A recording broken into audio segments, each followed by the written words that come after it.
Tali Campbell, I'm Tali Campbell, and NameJobber.TV Productions, brought to you by Island Sports News. We're down here in Maffeo Sutton Park right now, where the Dragon Boat Festival is currently on, so you may hear a little music and more voices than you normally hear on our show. But today we're joined by Tania Brzovic. You've probably seen her before in our Disability Awareness Month back in January, but today we're talking about the NHL awards that basically happened.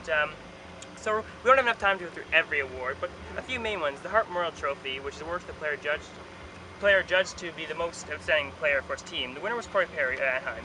The runners-up were Henderson of Canucks and Martin St. Louis of Tampa Bay. Do you agree with this award? Actually, yeah, I do.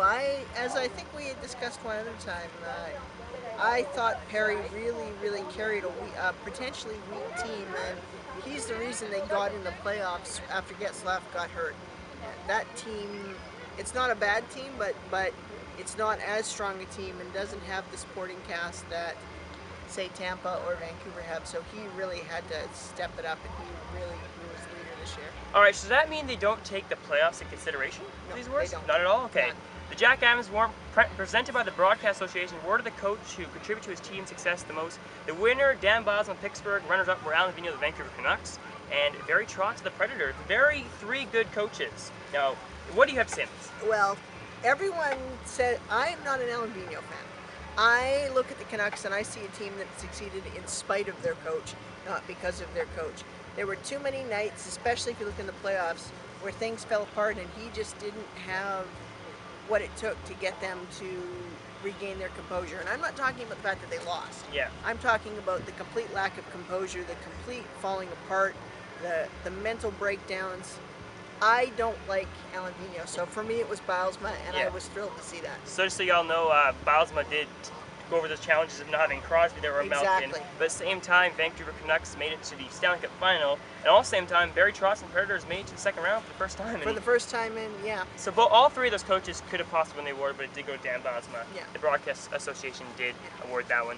Now to the GM of the Year, given to the manager who contributed to and has done the most for his team's success. Mike Gillis of the Vancouver Canucks won that one. Runners-up were David Pulley of Preds and Steve Yzerman of the Tampa Bay Lightning. That one I was quite pleased with. Yzerman, I think you could have made a very good case for, because he turned around a team that had a lot of issues and he did it very quickly. But I think people with Yzerman didn't want it to look like homerism, and they also didn't want it. Aren't really sure how consistent, it could have been luck. Yeah. So for me, I do like Gillis. I think he's put together a good team.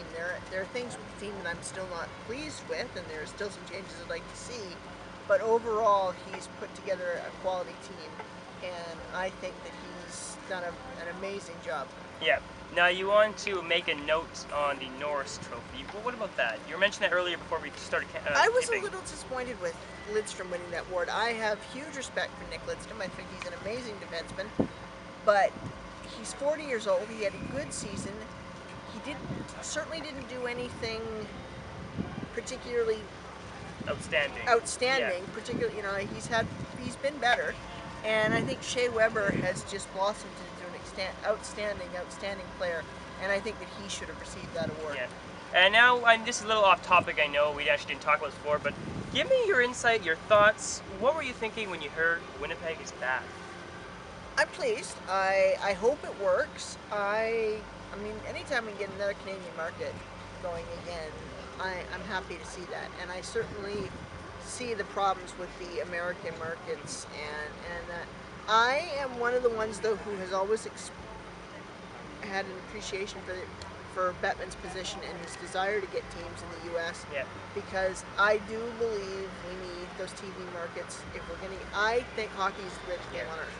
I think hockey is better than football, is better than baseball, is better than basketball, and if anybody took the time to pay attention and watch it, they would realize that. All right, thank you, Tania. Now, we know we have a noise behind us for now. The seaplane's taking off.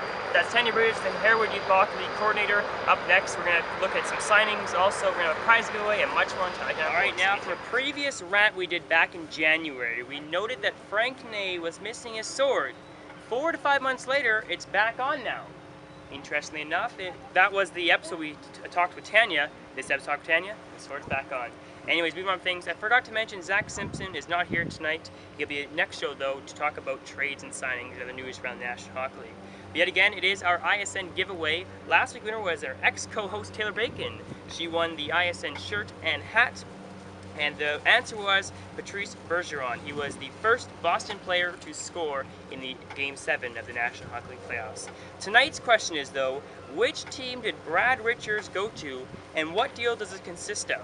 So, terms of how long his contract, what's it worth, and what team exactly. If you think you know the answer, email me at tally@namedropper.tv with your name, email address, and the answer. And last week we only had 6 people enter the draw for an ice and hat and shirt. Let's get more people this week, and we'll try and get them in. Also, we have a new addition to the namedropper.tv family. It is homes.namedropper.tv. Check it out. Anyways, I'm Tali Campbell for the Tali Campbell Report, and namedropper.tv Productions brought to you by Island Sports News. We'll see you next time.